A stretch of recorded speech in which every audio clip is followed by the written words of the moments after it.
O público que a gente consegue abranger tem, como você comentou, tem mulheres de 25 até 40 anos. Mas a adolescente...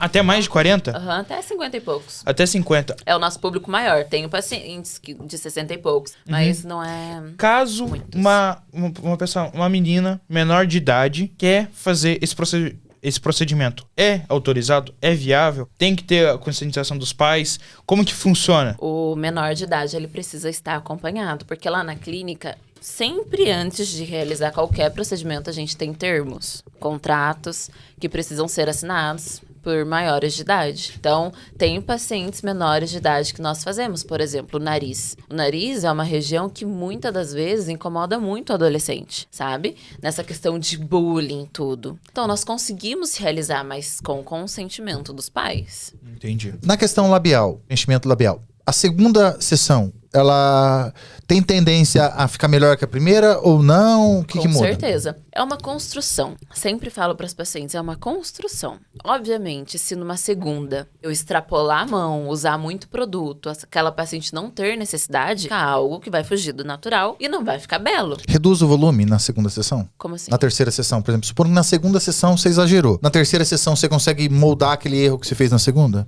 Somente se remover o produto. Ah, tá. Ele não sai nunca do corpo? Ele sai. Por exemplo, ele tem um período de duração, está na caixinha do fabricante de até 1 ano. Depois ele vem reduzindo. Ele vai degradando. Por exemplo, sempre quando eu sinto que eu tô sorrindo e meu lábio tá sumindo, eu vou e refaço meu preenchimento labial. Você faz em você mesmo? Aham, sim. Às vezes a pessoa fala, eu queria um pouquinho menor que você fez da última vez.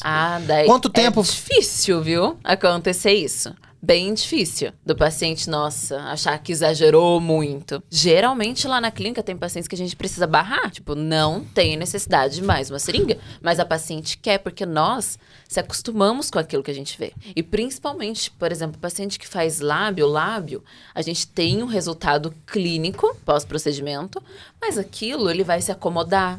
Vai sair o edema que ocorreu no primeiro momento. E com isso vai diminuir um pouquinho aquilo do pós.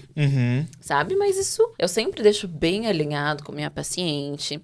E como eu te disse antes, é uma construção. Tem pacientes que a gente vai precisar fazer umas 3 seringas. Nunca faço de uma vez, é sempre... Ah, tá. Tem manutenção? Tem retorno? Na seringa de ácido hialurônico, geralmente eu utilizo ela totalmente. Sabe? A gente vende por ml na maioria das vezes. Isso tem a correlação com o preço.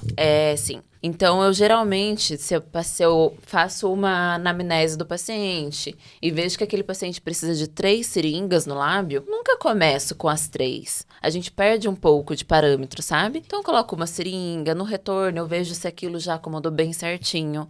Se não acomodou, nós vamos aguardar mais um período e depois aplicar novamente até a gente chegar naquele tamanho ideal. Quando a gente chegar naquele tamanho ideal que a gente fez uma construção, aí o paciente mantém fazendo anualmente ou de 8 em 8 meses, que é o que eu mais indico.